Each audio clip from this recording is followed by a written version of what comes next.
Bienvenidos. Hoy vamos a hacer un poco de arqueología digital. Un viaje en el tiempo, casi. Totalmente. Tenemos entre manos un documento que es una auténtica cápsula del tiempo. Es la traducción al español del IP Change How To, una guía de finales de los 90 para configurar cortafuegos en Linux. Y a ver, el objetivo no es aprender comandos que ya no usa nadie. Lo que queremos es entender de una vez por todas cómo funciona un cortafuegos por dentro. Desgranar esa lógica que decide qué información pasa y cuál no. Me parece una idea fantástica, porque, aunque la herramienta IP Change ya es historia, los principios que se discuten ahí son, literalmente, los cimientos de la seguridad en redes que usamos hoy. Claro. Así que la misión es esa, es entender esa mentalidad, comprender cómo se razona para proteger un perímetro digital usando la lógica de cadenas y reglas que, se inventó en aquella época. Vale, pues empecemos por lo más básico que plantea la guía. ¿Para qué tomarse tantas molestias? O sea, ¿por qué filtrar el tráfico? Claro, ¿cuál es el objetivo? Exacto. El manual lo resume en 3 ideas: control, seguridad y vigilancia. Y el ejemplo que da para control me parece brillante. Es buenísimo. Habla de usar IPChains para bloquear los anuncios de doubleclick.net cuando leías las tiras de Dilbert en Internet. O sea, decidir activamente qué contenido entra en tu red y cuál se queda fuera. Era una especie de adblock primitivo, pero a nivel de sistema operativo, mucho antes de que existieran las extensiones de navegador. Era una forma de filtrar la realidad de Internet antes de que llegara a tus ojos. Luego está la seguridad, claro. La guía usa una imagen que me encanta. Describe el cortafuegos como la única barrera entre el caos de Internet y tu agradable y ordenada red. Y para ilustrar ese caos, menciona el famoso ataque Ping de la muerte, que suena a película de serie B, pero ¿qué era exactamente? ¿Cómo podía un simple ping tumbar un servidor? Pues a ver, era una genialidad perversa. El protocolo ping, el ICMP, define un tamaño máximo para sus paquetes. No pueden ser infinitos. Vale. Lo que algunos descubrieron es que podías crear un paquete de forma artificial, mucho más grande de lo permitido, y enviarlo. El sistema operativo que lo recibía no sabía qué hacer con esa monstruosidad. Su memoria, su buffer, se desbordaba al intentar procesarlo y el resultado solía ser un cuelgue completo del sistema. Un pantallazo azul. Un pantallazo azul provocado desde el otro lado del mundo. Era el equivalente digital a meter una carta demasiado grande en un buzón hasta hacerlo reventar. Entendido. Y el tercer pilar que mencionaba la guía era la vigilancia.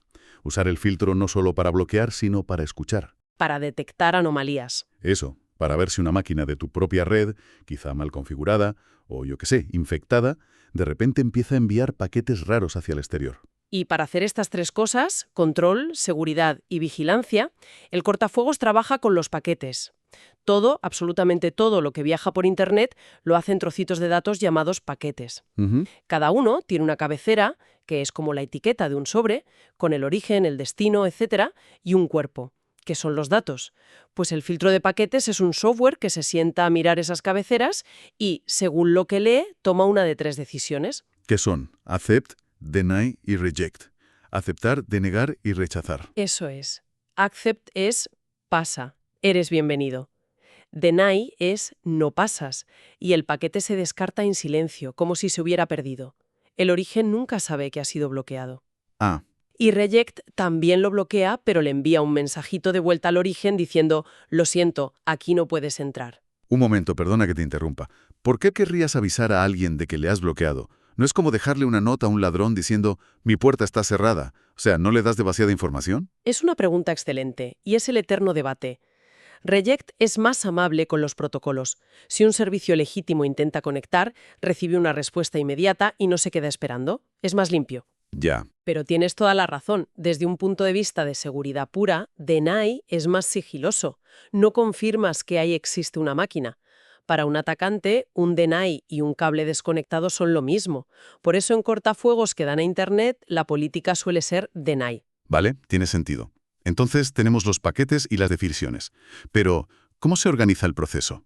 La guía habla de 3 cadenas por defecto: input, output y forward.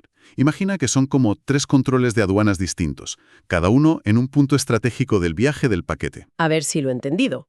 Un paquete llega desde Internet a mi ordenador. Lo primero, la aduana de input.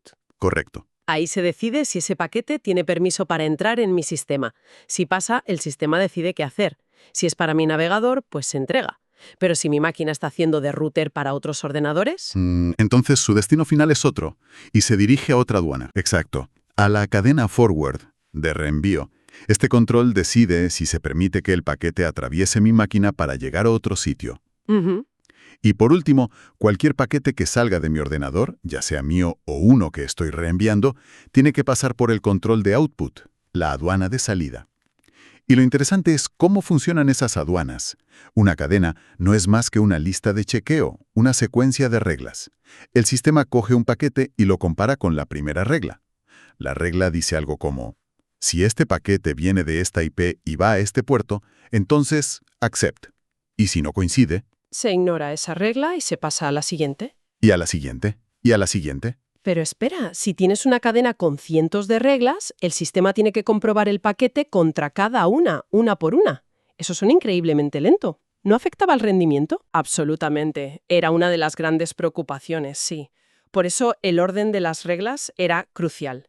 Ponías las reglas para el tráfico más común al principio de todo. Ah, claro. Así la mayoría de los paquetes encontraban una coincidencia rápido. Pero la verdadera clave, lo más importante, es qué pasa si un paquete llega al final de la lista y no ha coincidido con nada. Ahí entra en juego la política por defecto de la cadena. Y supongo que esa política es la que define la filosofía de seguridad del sistema. Exactamente. Puedes tener una política de accept, por defecto, que significa permite todo excepto lo que yo prohíba explícitamente. O, mucho más seguro, una política de deny, Que es prohíbe todo. excepto lo que yo permita explícitamente. Es el principio de mínimo privilegio, una filosofía de desconfianza radical que, bueno, se convirtió en el estándar de la industria. He entendido. Tenemos las reglas y las cadenas, que son como los ladrillos. Pero, ¿cómo se usaban para construir algo útil?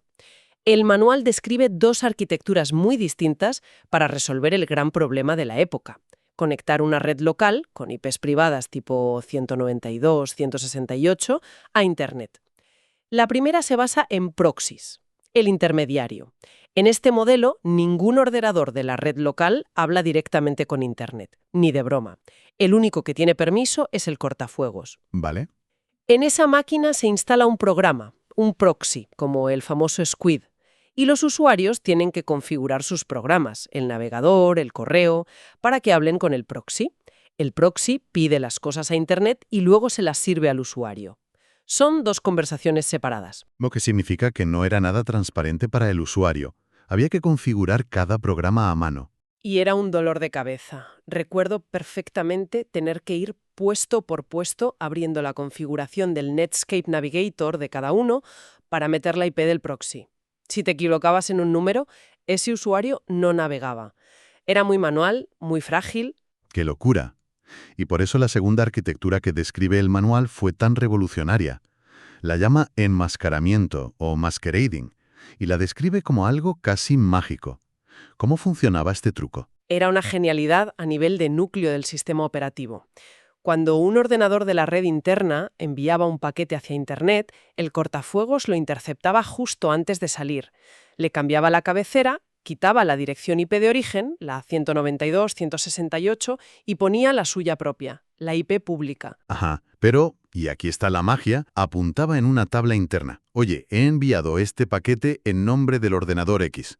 De modo que cuando llegaba la respuesta desde Internet, el cortafuegos la recibía, miraba su tabla de notas y decía: ah, esta respuesta es para la petición que hice en nombre del ordenador X. Entonces volvía a cambiar la cabecera, ponía la IP del ordenador interno como destino y se lo entregaba. O sea que para el usuario era Invisible. completamente invisible. Simplemente funcionaba. No había que configurar absolutamente nada. Es lo que hoy todos conocemos como NAT, ¿verdad? Traducción de direcciones de red, lo que hace el router de casa. Es exactamente eso. El enmascaramiento fue una de las primeras y más exitosas implementaciones de NAT.